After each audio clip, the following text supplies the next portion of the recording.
The last day of December 2020. A lane in Geylang, Singapore. Someone carries a mattress out to a van. At midnight, every house on this lane stops belonging to anybody. 191 homes back to the state, and nobody is paid a cent, and nobody was cheated. The contract always said so. Singaporeans are told they own their homes. They do. What they own is a countdown. Those houses were 60 years old and perfectly sound, with people living in them all week, and they went back because the lease under them ran out on a date written down before anyone in them was born. Singapore has the highest home ownership rate in the developed world. 91.2% of resident households own their home. And what almost every one of them owns is a lease with a number on it that only goes down. The country built 1 million of these flats in a single lifetime, lifted almost its entire population out of slums into them.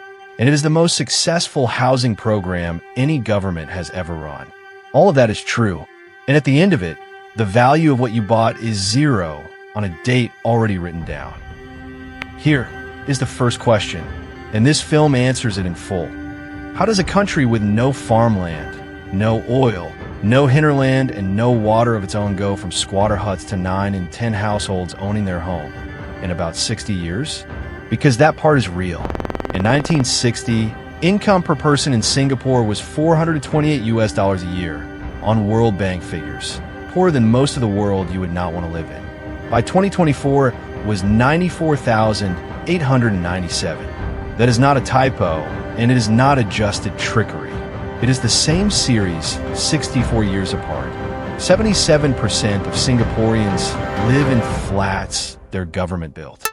But there is a second question, and it stays open until the last minute of this video. Every one of those flats is sold on a 99-year lease. The land underneath belongs to the state, and at the end of the lease, the flat goes back to the state, and the family that paid for it gets nothing. For 50 years, nobody had to think about that because no lease had ever run out. The oldest ones are now past their 60th year. So the question is not whether the clock is real. A minister said out loud in 2017 that it is. The question is what happens to the wealth of an entire country when 1 million clocks reach zero at roughly the same time, and why, 9 years after that warning, the plan for it still has no numbers in it. The machine has 4 moving parts, and each one is sensible on its own. Part 1. The state owns the ground.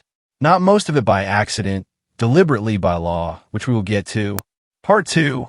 A government agency called the Housing and Development Board builds flats on that ground and sells them to citizens cheaply on a 99-year lease. Part 3. You do not pay for it out of a bank account. You pay for it out of your compulsory pension savings, the Central Provident Fund, which every working Singaporean and their employer must pay into every month. Your retirement money buys your flat. Part 4. After a minimum occupation period, you can sell that flat on the open market to another citizen at whatever price they will pay. And that fourth part is what turned a housing program into a wealth program. Because for 50 years, the price of a secondhand flat went up. Families borrowed against it. Retirements were planned around it. An entire national middle class was built on the resale value of a government flat. Now hold those 4 parts together and look at what they actually make. You're not buying a building. You are buying the right to occupy a piece of state land for a fixed number of years, and every year you live there, the thing you own gets shorter. For the first 50 years, nobody could see that because the market price kept rising faster than the clock ran down. The clock was always there. It was just being outrun. To understand why a whole country agreed to this, you have to start with what it replaced. The 25th of May, 1961, a settlement of wooden houses at Bukit Ho Swee on the edge of the city. A fire starts in the afternoon. The houses are timber packed together with tap roofs, and there is wind.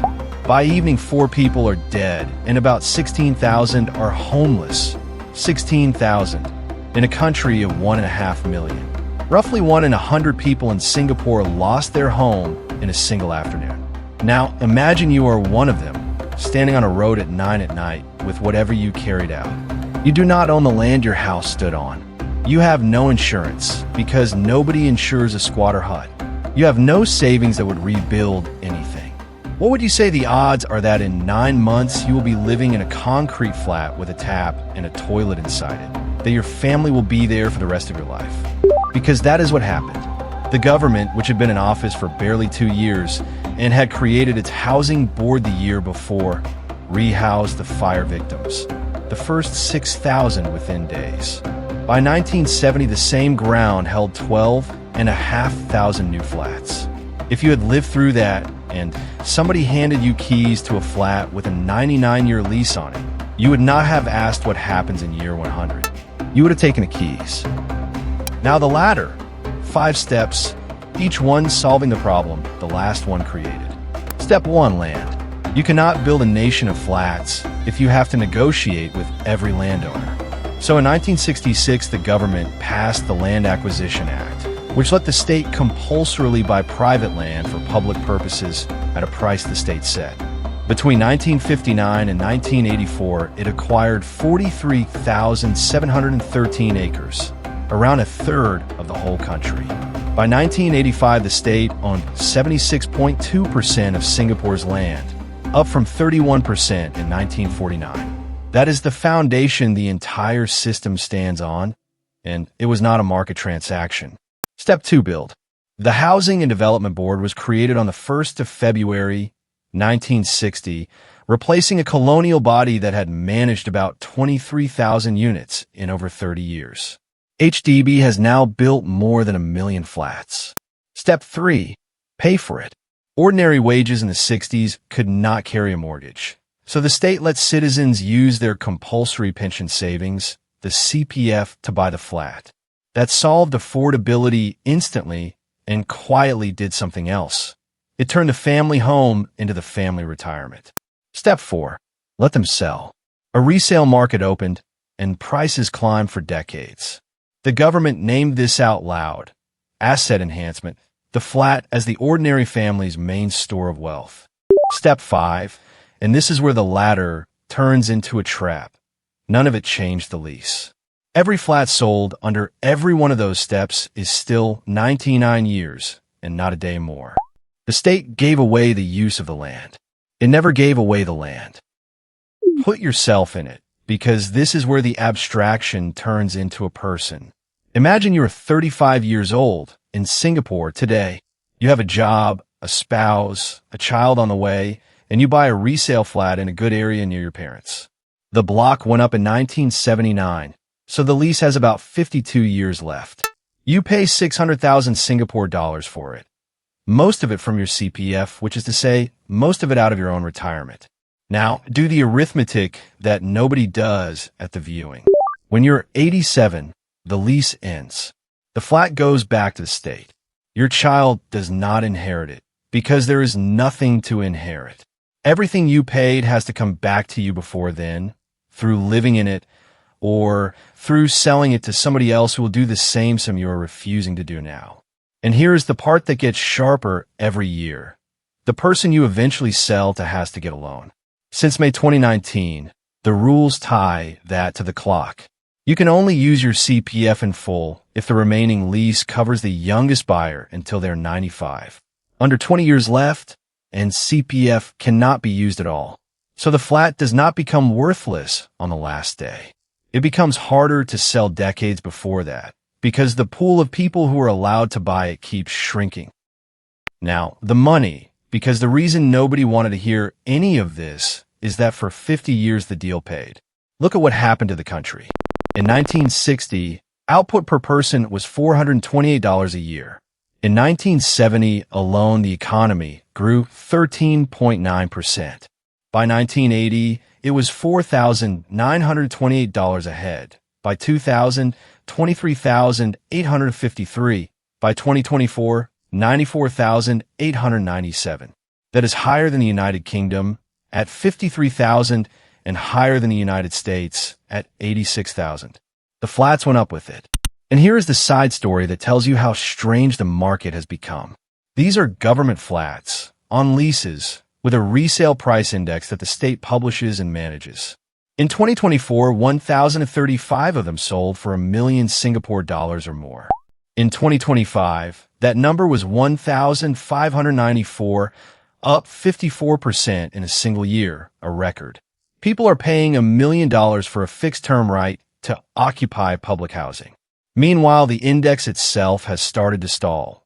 Full year 2025 growth slowed to 2.9%, and by the second quarter of 2026, the resale price index fell for a second consecutive quarter. Nobody is calling that a crash. But the thing that made the clock invisible was prices rising faster than time passing. And that is the machine that is now slowing down. So when did somebody say it out loud? The 24th of March, 2017. The Minister for National Development at the time, Lawrence Wong, who is now the Prime Minister, published a blog post, and in it he wrote a sentence that moved billions of dollars of expectation. For the vast majority of HDB flats, the leases will eventually run out, and the flats will be returned to HDB, who will in turn have to surrender the land to the state. Read that again. Because of what it was correcting, owners had assumed that when their block got old, the government would step in and buy it back at a good price, the way it had done before, under a program called SERS, Selective In-Block Redevelopment Scheme. Everybody knew somebody whose block had been taken and who had come out ahead. What almost nobody knew was the scale. Since SERS started in 1995, it has covered about 4% of HDB flats. 82 sites in total, a bit over 41,000 households. 4% is not a safety net. 4% is a lottery that most people had quietly filed as a plan. And there is a second side story here, which is the moment the market stopped being an opinion and started being a rule.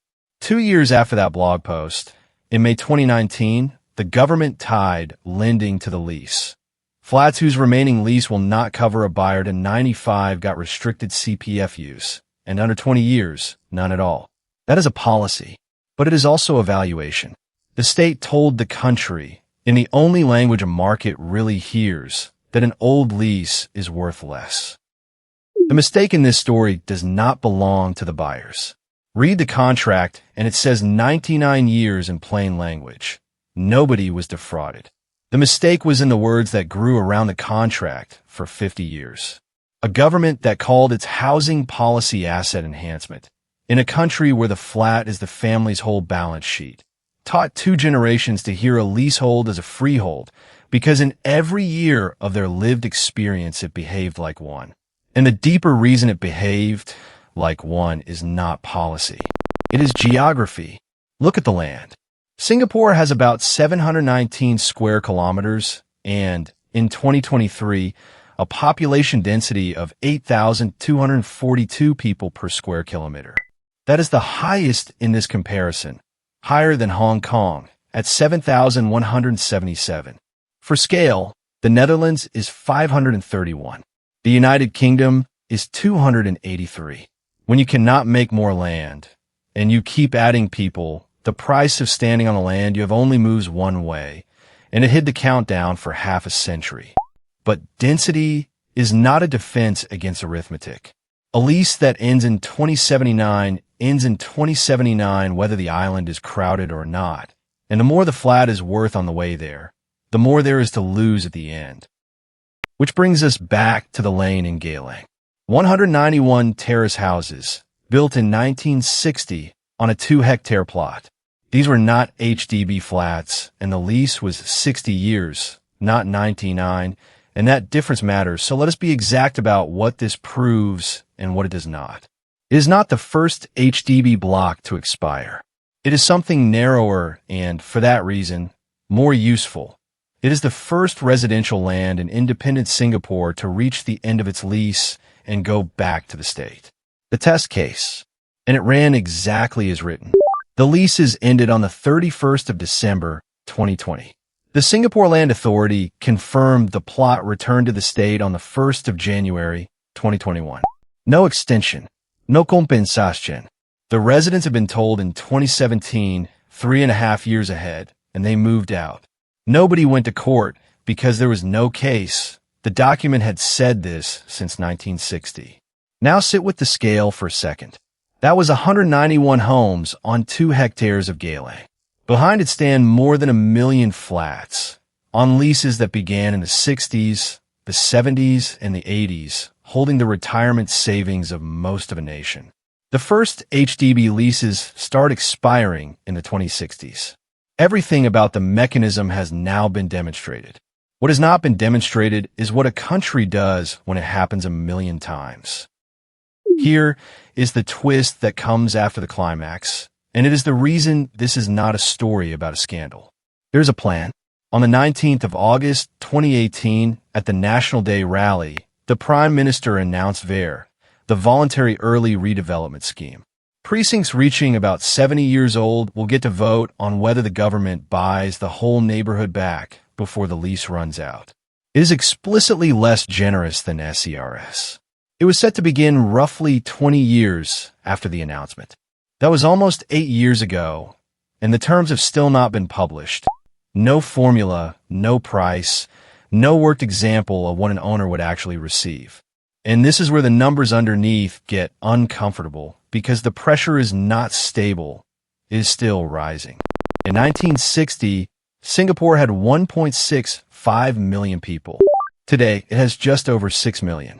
Every one of them needs somewhere to stand on the same island, while the oldest leases run down. So the honest description of the largest and most successful public housing program in history is this. It converted a nation of squatters into a nation of owners in one generation. It made those owners genuinely wealthy, and it did all of it with an instrument that is designed to return to zero. Not by accident, by design, in writing from the first day. The state was never going to lose the land. That was always the point of it. So the two questions. How did a country with nothing under it get 9 in 10 households owning their home? By taking the land first and asking later, building over 1 million flats on it, paying for them out of compulsory pension savings, and then letting people trade the result so that the same policy delivered shelter, savings, and status in one instrument. It worked. Judge it against what it replaced, 16,000 people on a road in one night. And it is the best thing any government has done with housing anywhere. And the second question, the one left open at the start. What happens when the clocks run out? Nobody knows, and that is not an accusation. It is the actual state of the file. A minister said plainly in 2017 that the flats go back. A scheme was announced in 2018 to soften it, and 8 years later, it has no numbers. A rule in 2019 quietly priced the clock into every loan. And the first leases have already expired in a lane in Gaelang, precisely as the paper said. Here's what I think this story is actually about. And it is not Singapore. Every country tells its citizens a story about what a home is. Somewhere in that story is a legal document that says something narrower than the story does. Singapore's document is unusually honest. It prints the expiry date on the front. Most people had simply never expected to be alive when it mattered. Now some of them will be.